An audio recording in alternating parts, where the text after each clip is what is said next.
Bishops from all around the country converging on Baltimore. It's the U.S. Conference of Catholic Bishops Fall Assembly, and some big items are on the docket. Hi, I'm Christine Persichetti. Twice a year, the bishops meet to discuss the important issues happening in the Catholic Church. And for this week's meetings, that's no exception.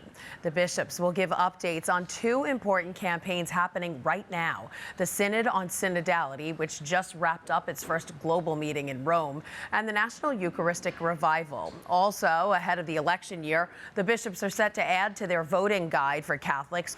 In Baltimore with the U.S. bishops is the national correspondent for the Tablet and Crux, John Lavenberg. Hi, John. Hi, Christine. So, John, there's also an election happening during this meeting. The bishops will vote on some new committee chairmen. And a couple Diocese of Brooklyn bishops are in the running. Tell us about them.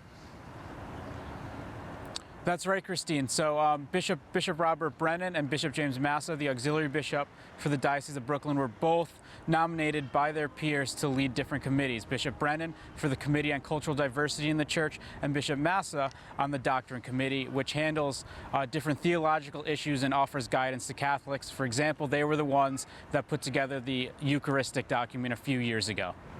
All right, and as we mentioned, the bishops will give us a synod update. Now, delegates of the month-long meeting in Rome were advised not to speak about what was discussed until their final report was released and the synthesis came out at the end of last month.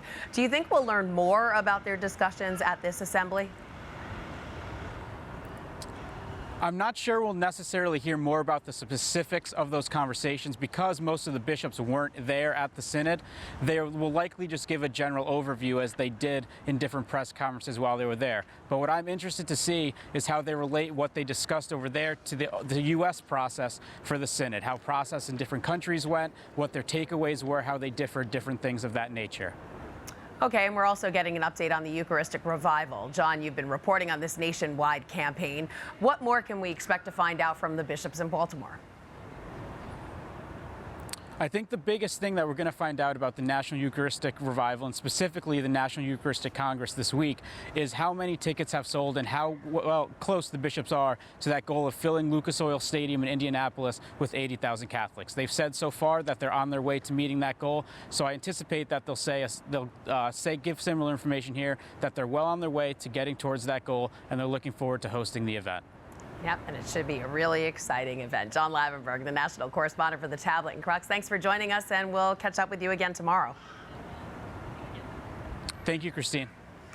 All right, John Lavenberg will be in Baltimore all week reporting for Currents News on the bishops' meeting. You can also read his reports online at thetablet.org. Now to a recent pro-life win. The Sisters of Life won a lawsuit against the New York State Health Department over a pregnancy center bill that passed in June of 2022.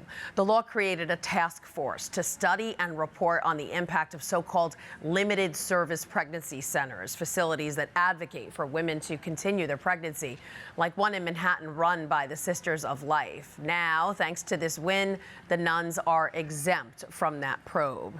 In a statement, the Director of Government Relations for the New York State Catholic Conference, Kristen Curran, applauded the win, saying the Sisters of Life carry out beautiful and important work in their communities, offering women hope and help at a time when New York offers them darkness and death.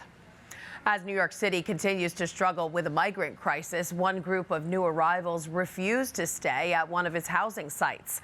The first group of migrants were bused to Floyd Bennett Field on Sunday, only to get back on that bus and asked to be taken back to their previous shelters. The site has drawn widespread concerns over its fire safety and remote location. A second busload of migrants did opt to remain at the shelter. Currently, 13 families are staying there. Another option for migrant housing in the Big Apple has been shut down. This one was at a former Catholic school on Staten Island. The Adams administration closed the St. John Villa Academy shelter after the FDNY reported safety concerns. There were no fire alarms or sprinkler systems in the emergency shelter. Around 200 asylum seekers stayed at the school. They have since been taken to the Roosevelt Hotel in Manhattan. Finding a place to stay is just one problem migrants face coming into this country. They also have to go through a long legal process to stay here permanently. But one Long Island nun is by their side every step of the way. Sister Eileen McCann has dedicated decades of her life helping migrants. And as Currents News' Katie Vasquez reports, the sister's service was recently recognized with a high honor. Most people might spend their retirement kicking up their feet and reading a book, except for Sister Eileen McCann. Why sleep in a chair if you have something left to give? The 85-year-old nun volunteers at the Long Island Immigration Clinic 4 days a week, fighting for those who are just trying to make a new life in a new country. Each argument she gives helps the migrants she calls friends. So you want to make it as strong as you possibly can so that the friend has a fighting chance to gain some kind of protection in this country. Usted ha puesto en su... It's that work that was recently recognized by the group Support Our Aging Religious, or SOAR. Sister Eileen received the Father Victor Yanatelli Award, which honors the length of service in the religious life. Sister Eileen wasn't always an immigration expert. She was once a teacher, working in Williamsburg, Crown Heights, and even in Puerto Rico. I was a late bloomer.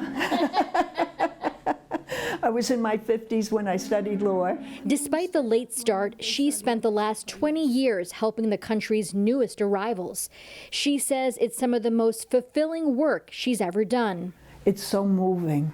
It really is. And the Long Island nun has no plans to slow down anytime soon. Certainly, if it comes a time when I'm not really able to contribute what I should be, then I'll put up my feet. In Brentwood, Katie Vasquez, Currents News.